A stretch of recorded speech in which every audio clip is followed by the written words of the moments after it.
Good evening everyone. Today we will be dealing about pulmonary hypertension. So first we will define the term pulmonary hypertension. So what is pulmonary hypertension? Pulmonary hypertension is basically an increase in the pulmonary artery pressure more than 25 millimeters of mercury, or an increase in the pulmonary artery systolic blood pressure more than 36 millimeters of mercury. So pulmonary hypertension is not a single condition. It is a common pulmonary vascular change that occurs in a wide plethora of conditions. It is a pulmonary vascular modification for all these basic changes.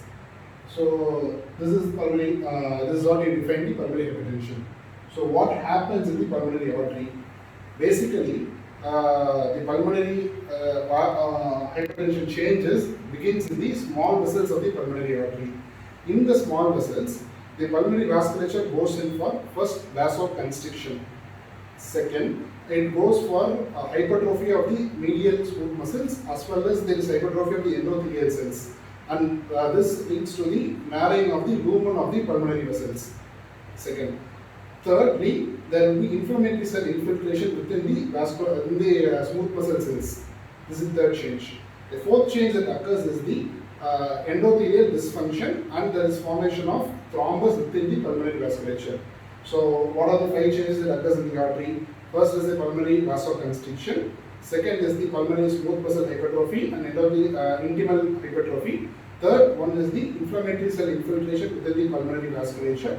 Fourth is the formation of thrombus within the pulmonary artery. Fifth is the pulmonary vasoconstriction. So this is what happens in the pulmonary artery.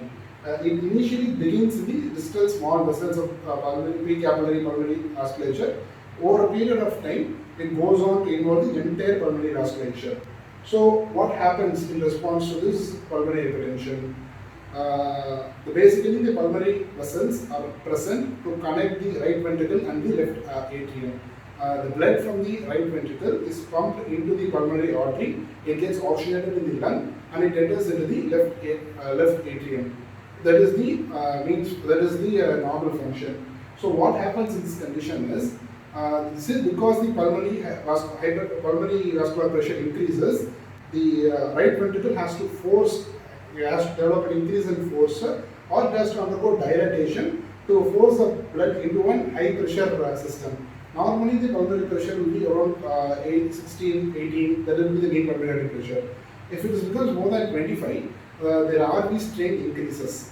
So right ventricle will go for hypertrophy and dilatation. Once the right ventricle goes for hypertrophy and dilatation, there will be tricuspid regurgitation. This is the second change. And once the tricuspid regurgitation occurs, there will be right atrial dilatation, and there will be evidence of right ventricular failure. This is what happens in the because the blood from the right ventricle does not enter the pulmonary artery. It does not enter into the aorta. It does not enter the left atrium. It does not increase into the left ventricle, and the cardiac output decreases. And cardiac output decreases, there will be a component certainly tachycardia as the features. So summing up, there will be increase in pulmonary vascular pressure. As a consequence of increased pulmonary vascular pressure, there will be right ventricular failure. This right ventricular failure will manifest as facial puffiness, raised JVP, abdominal distension in the form of ascites or pedal edema.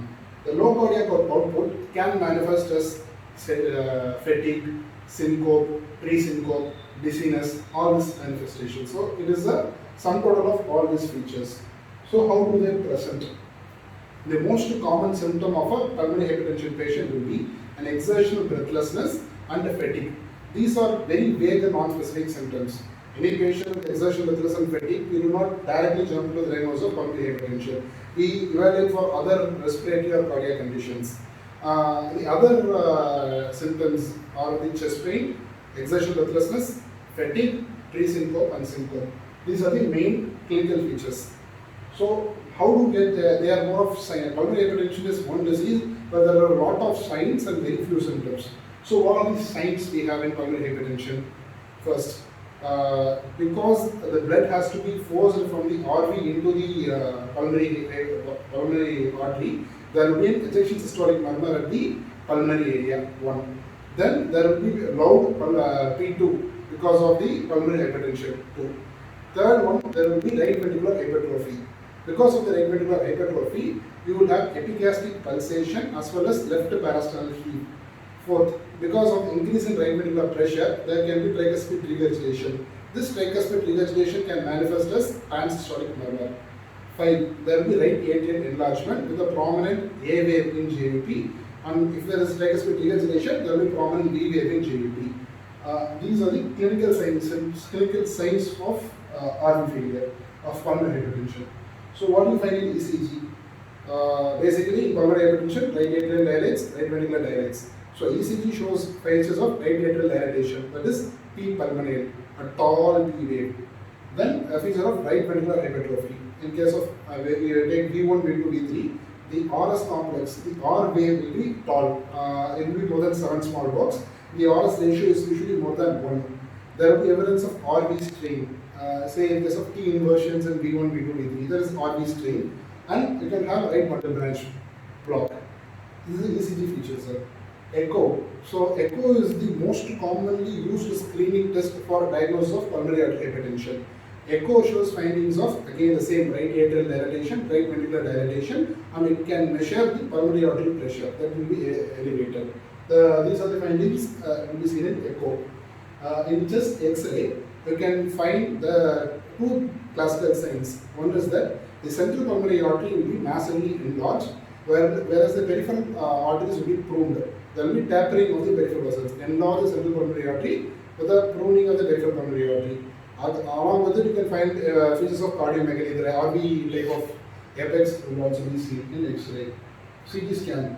The CT scan can identify again the same thing: right atrial dilatation, right ventricular dilatation, or also the pulmonary vasculature dilatation. This can be evident on CT. But CT can also identify the cause of pulmonary hypertension, say a finding of an interstitial lung disease, a finding of a bronchiectasis, or a finding of chronic bronchitis, emphysema. Those can also be found out in CT scan.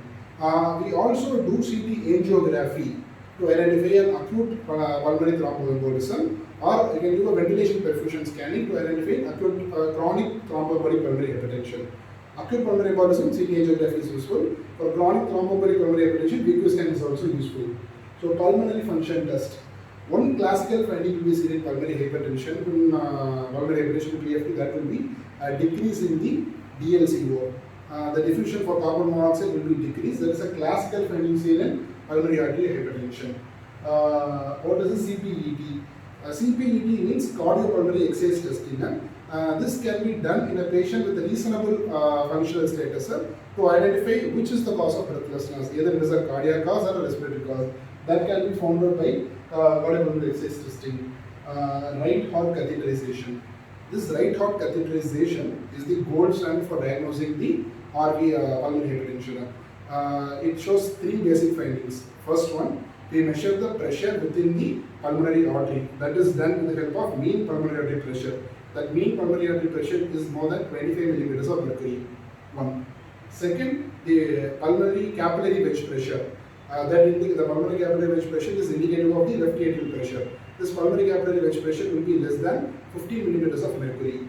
Third, the pulmonary vascular resistance, which should be less than 3 Wood units. So the mean pulmonary artery pressure more than 25 millimeters of mercury, and the pulmonary vascular resistance less than 15 millimeters of mercury. Pulmonary capillary wedge pressure less than 15 millimeters of mercury, and pulmonary vascular resistance more than 3 Wood units. This diagnoses the pulmonary hypertension. This is the pre-capillary pulmonary hypertension. Post-capillary pulmonary hypertension. Post-capillary pulmonary hypertension is predominantly a left LV disease. So you have an elevated left atrial pressure. When the left atrial pressure is raised, you have an left atrial pressure will be raised. The pulmonary vascular resistance will be normal. Okay. Then vasodilator testing. The patient with pulmonary hypertension will be asked to inhale epoprostenol or nitric oxide. What it does is it causes pulmonary vascular dilatation. This dilatation of the pulmonary vasculature will cause a fall in the mean pulmonary artery pressure.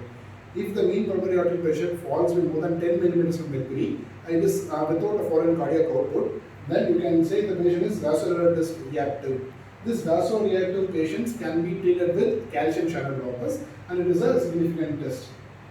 The other lab tests which you can do in the case of pulmonary hypertension are, you can look for the cause of pulmonary hypertension.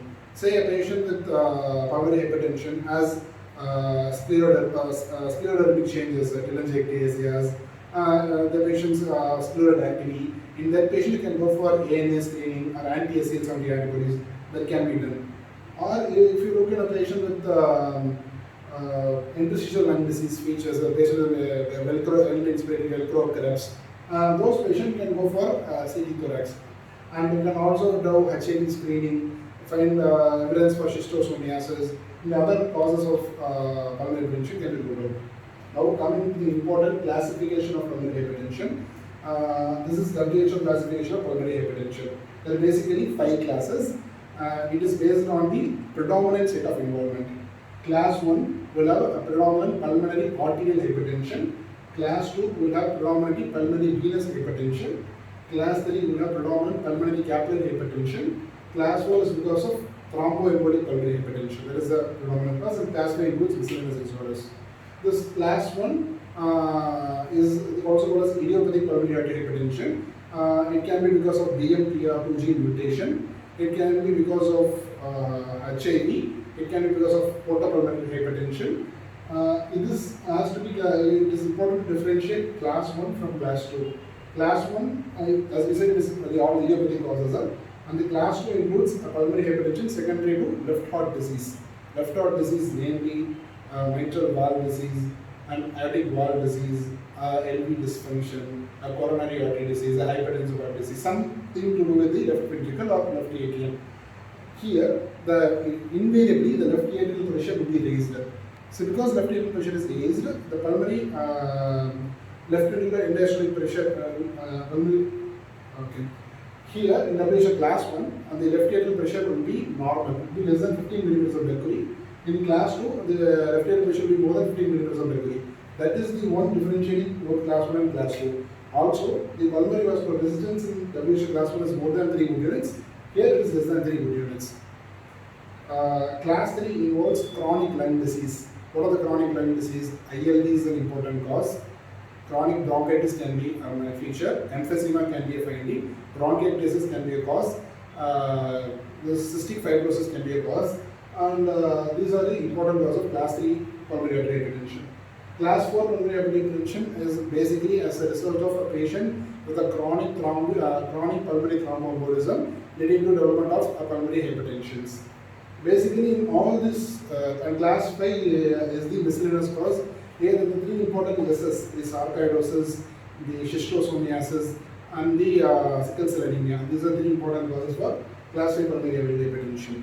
In all of them, there will be medial hypertrophy, intimal fibrosis, there will be inflammatory cell infiltration, there will be in-situ thrombosis, and pulmonary vasoconstriction. That is the basic pathophysiology that will in all the conditions. Now, how do you treat? The treatment, the patient with the pulmonary hypertension, first you have to treat with adjunct.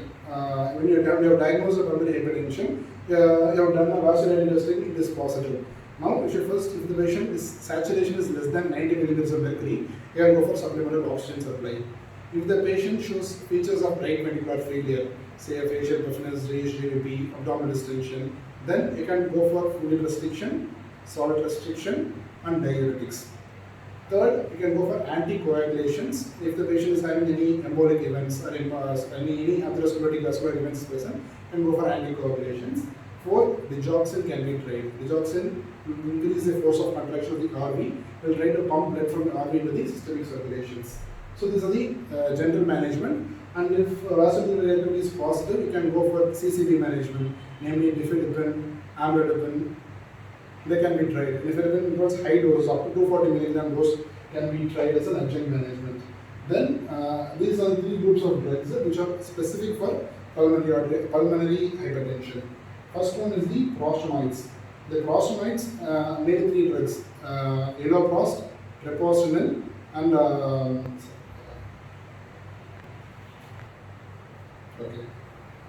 prostanoids.